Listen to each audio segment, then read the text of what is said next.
Hello hi नमस्कार, मी अमोल आणि तुम्हा सगळ्यांना माहिती आहे मागे एक बॅनर दिसतोय ते महाशय खासदार आहेत. अरे हे खासदार आहेत, दादा आहेत, भाऊ आहेत, कोण आहेत? खासदार म्हणजे मोठा दादाच झाला. त्यांचीच दादागिरी चालू आहे सध्या. मीडियातल्या लोकांनी काही प्रश्न केले. खासदार हे खासदार शिवीगाळ करतात. सामान्य माणसाला तुम्ही नक्कीच शिवेगाळ करणार. त्याला तर कुत्र्याला लात मारतात तशी लात माराल तुम्ही. हे महाशय किती लोकांना भेटतात, किती लोक यांना ओळखतात, ह्यांना सगळे दादा का म्हणतात? हे दादागिरी करतात म्हणून की प्रेमाने भाऊ म्हणतात म्हणून? आपण कोणाला निवडून देतोय, चांगल्यासाठी निवडून देतोय, पण हे असे करतात ना लोक, हे दादागिरी करतात. दादागिरी करतात. सध्याचं राजकारण हे गच्चा झालेला आहे आणि स्वार्थासाठी झालेला आहे. कोण पब्लिकचा विचार करत नाही आणि पब्लिकला कोण विचारत नाही. काय वाटतं तुम्हाला? तुम्ही मतदार म्हणून जेव्हा जाता तर तुम्हाला वाटतं की हा आमदार किंवा खासदार हा भविष्यात माझ्यावर दादागिरी करेल असं वाटतं तुम्हाला?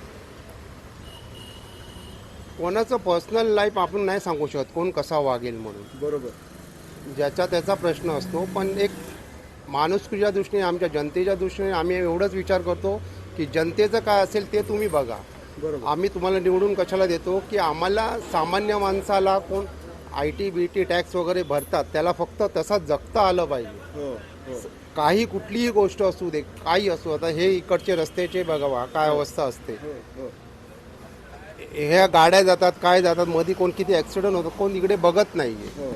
आणि आपण योग्य नसतं ते लहान मुलासारखं भांडत राहणं तिकडे. तुम्हाला पाठवलेलं असतं ह्याच्यासाठी, कशासाठी? जनतेची कामं करायला. की तुम्ही आपसात भांडून जनतेशी हे करत नाही. जनतेची कामं लांबवत पाठवायचं नसतं तुम्हाला. बरोबर. तुम्हाला पाठवलेलं असतं कशाला? खासदारकीला जनतेची कामं करायला पाठवलेलं असतं. पक्ष बदलायला पाठवलेलं नसतं आणि आम्हाला माहिती पण नसतं हे की तुम्ही काय. तो तुमचा वैयक्तिक प्रश्न आहे. वैयक्तिक प्रश्न आहे, चुकीचं आहे. आम्हाला कामं पाहिजे. तुम्ही कोणत्याही पक्षातून जा, आम्हाला फक्त जनतेची कामं करणं एवढंच योग्य आहे. तुम्ही कुठल्याही पक्षात राहा, त्याच्याशी आम्हाला काही घेणं देणं नसतं. हे बघून काय वाटतं? आता त्यांचीच दादागिरी चालू आहे ना. बरोबर आहे ना. खासदार म्हणजे मोठा दादाच झाला. त्यांचीच दादागिरी चालू आहे सध्या. काय करायचं आपण एक पक्ष म्हणून निवडून द्यायचं आणि यांनी काहीही करायचं. हे आपल्याशी बांधील नाही आहेत, बरोबर. जनतेशी बांधील नाही आहेत, हे पैशाशी बांधील आहेत. बस इतकंच, अजून काय. म्हणजे ह्या पक्षात त्या पक्षात कोणाला घ्यायचंच नाही. बरोबर. आणि गेला तर त्याची आमदारकी किंवा खासदारकी काढून घ्या काढायची, आणि त्याला 10 वर्ष परत कुठल्या इलेक्शन लढायला द्यायचंच नाही. आणि त्या ठिकाणी हे आणायचं राष्ट्रपती राजवट. बरोबर. तर जनतेकडनं मीडिया जर बोलते, प्रश्न विचारते, त्याचं उत्तर तुम्हाला देता येत नाही, बदला तुम्ही शिवी देताय. म्हणजे नागरिकांच्या विरोधातच बोलताय ना तुम्ही. म्हणजे ती फक्त मीडियाला शिवी नाहीये, सर्वांनाच आहे ना ती. त्या लोकांना शिवी आहे ज्या सर्वांना. लोकांनी यांना मतदान केलंय. हा बरोबर, सर्वांनाच आहे ना हे सगळं. ही लोक जे जातात आहेत हे चुकीचाच जातात आहे ना. तुम्ही त्या जनतेच्या जीवावर निवडून आलेले आहेत ना. बरोबर. आणि तुम्हाला त्या पक्षाकडे बघून दिलेलं आहे निवडून. बरोबर. की जनतेचे कामं करा, हे करा, आणि त्याच्या विरोधातच तुम्ही जाताय तिकडे. कशामुळे जाताय, काय जाताय, हे पुऱ्या तुमचा प्रश्न आहे. तुम्हाला सत्ताच पाहिजे बस, बाकी काय नाही. मला तर वाटतं असं की शिवीगाळी कुणीच कोणाला करू नये. मीडियालाच काय, पण कुणीच कोणा करू नये. आणि सध्याचं राजकारण हे गच्चा झालेलं आहे आणि स्वार्थासाठी झालेलं आहे. कोण पब्लिकचा विचार करत नाही आणि पब्लिकला कोण विचारत नाही. समजलं ना. तर अशा परिस्थितीत हे नेते लोक जर शिवीगाळ करत असतील, मग आम्ही तुम्ही साधारण वर्गाने काय करावं? निवडून दिलेलं तुम्ही आमचे प्रश्न सोडवा ना. बरोबर. जनतेचे सोडवा, किंवा आणि काय काम असतील ती बघा ना. तुम्हाला निधी तर देतात आहे सरकार, दाखवते मीडिया सर्व, आणि तुम्ही बोलता निधी मिळत नाही, काय मिळत नाही. सामान्य माणसाला तुम्ही नक्कीच शिवेगाळ करणार. त्याला तर कुत्र्याला लात मारता तशी लात माराल तुम्ही सामान्य माणसांना.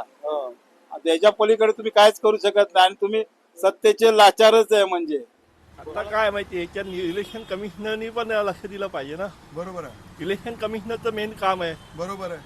तुम्ही कॉमेडियनला बॅन करता, तुम्ही कॉमेडी नाही करू शकत. कमिशनरनी एकदम राहिलं, कडक राहिलं तर हे काम व्यवस्थित होऊ शकतं ना. बरोबर. काय का लोकांना नियम आहेत. आपल्याला नियम आहे, मग पण खुलेआम मीडियाला शिवीगाळ करणं तुम्हाला काय वाटतं? आम्ही हे दाखवूच नाही का लोकांना? हे चुकीचंच आहे. कोणालाही मीडिया काय कोणालाही उलट वाईट बोलणं हे चुकीचंच आहे. बरोबर नाही वाटत ना. समाजाला समजलं पाहिजे. आपण काय करतोय आपल्याला काय समजलं पाहिजे यासाठी आणि कुणाला निवडून देतोय आपण कोणाला निवडून देतोय चांगल्यासाठी निवडून देतोय पण हे असे करतात ना लोक हे दादागिरी करतायत. दादागिरी करतात मग दादागिरी खपवली जाईल का? नाही ते जमणार नाही खासदारांनी मीडियाला किंवा सर्वसामान्य जनतेला शिवीगाळ करणं हे योग्य वाटतं तुम्हाला आपल्या समाजासाठी? नाही योग्य तर नाहीच आहे हा. परंतु काय कुठल्या गोष्टी थोडासा माणूस समतोल बिघडले की होऊ शकतं कुणी पण असो त्या ठिकाणी माणूस असेल तर. मीडियाचं काम आहे प्रश्न करणं, नाही, बरोबर आहे. सर्वसामान्यांचं काम आहे प्रश्न करणं. बरोबर आहे ते परंतु समतोल बिघडलं ना की कुणी असेल तर त्या ठिकाणी थोडस घसरतोच माणूस. माणूस आहे म्हटलं तर थोडीफार त्या गोष्टी होतातच. बरोबर. मग तुम्हाला हे योग्य वाटतंय का खासदारांनी योग्य तर नाहीच आहे कारण तो जनतेचा समतोल जरी घसरला तरी पण भान ठेवायला लागतं ना. भान ठेवलं पाहिजे होतं. तुम्हाला संसदेत पाठवलं गेलेलं आहे. नाही नाही, मग बरोबर तुम्ही का तिकडे जाऊन पण माईक वरती शिवीगाळ करणार का? नाही नाही ते तर मग तिकडे करा. नाही, तुम्हाला बजेट मिळत नाही आपल्या परिसरासाठी, तिकडे करा. तिकडे करा. काय होतं बघा.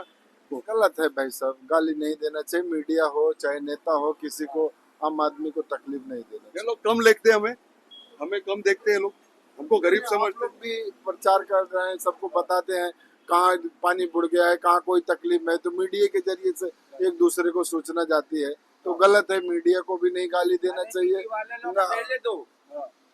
पडवले त्याला मीडियावाल्याला.